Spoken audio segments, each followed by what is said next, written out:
रोज एक कहानी।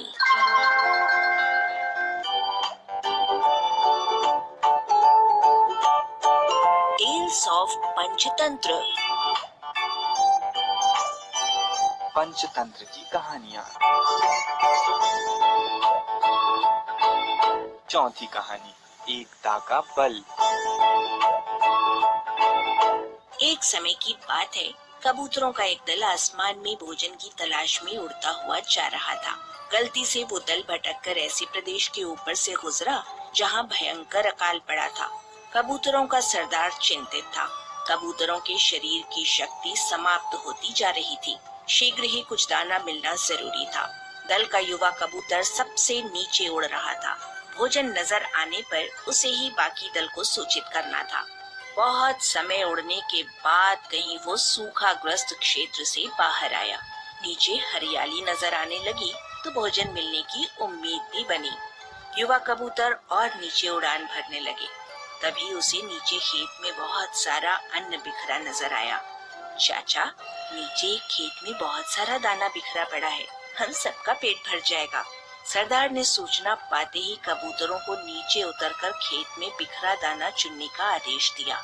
सारा दल नीचे उतरा और दाना चुगने लगा। वास्तव में वो दाना पक्षी पकड़ने वाले एक बहेलिये ने बिखेर कर रखा था।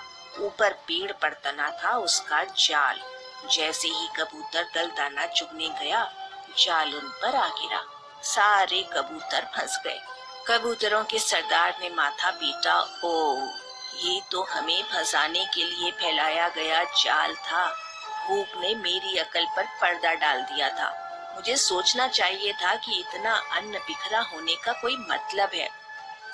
अब पछताए होत क्या जब चिड़िया चुग गई खेत। एक कबूतर रोने लगा, हम सब मारे जाएंगे। बाकी कबूतर तो हिम्मत हार बैठे थे, पर सरदार गहरी सोच में डूबा था। एकाएक उसने कहा, सुनो, जाल मजबूत है, ये ठीक है, पर इसमें इतनी भी शक्ति नहीं कि एकता की शक्ति को हरा सके। हम अपनी सारी शक्ति को जोड़ें तो मौत के मुंह में जाने से बच सकते हैं। युवा कबूतर फड़फड़ाया, चाचा, साफ साफ बताओ ना, तुम क्या कहना चाहते हो? जाल ने हमें तोड़ रखा है, शक्ति कैसे जोड़ें?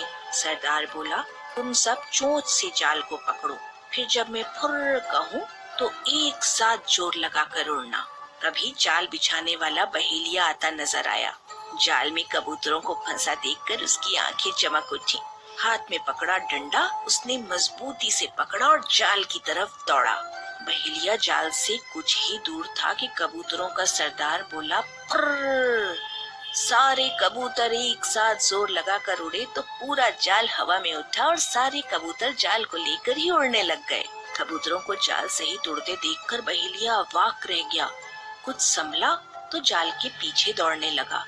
कबूतर सरदार ने बहेलिये को नीचे जाल के पीछे दौड़ता पाया तो उसका इरादा समझ गया। सरदार भी जानता था कि अधिक देर तक कबूतर दल के लिए जाल सहित उड़ते रहना संभव ना होगा, पर सरदार के पास इसका उपाय था।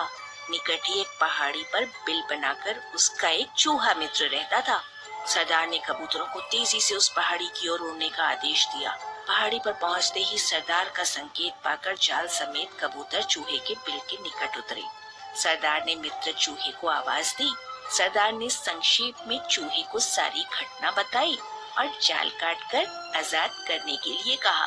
कुछ ही देर में चूहे ने वो जाल काट दिया। सरदार ने अपने मित्र चूहे को धन्यवाद दिया और सारा कबूतर दल आकाश की ओर आजादी की उड़ान भरने लगा। इस कहानी से हमें सीख मिलती है, एकजुट होकर बड़ी से बड़ी विपत्ति का भी सामना किया जा सकता है।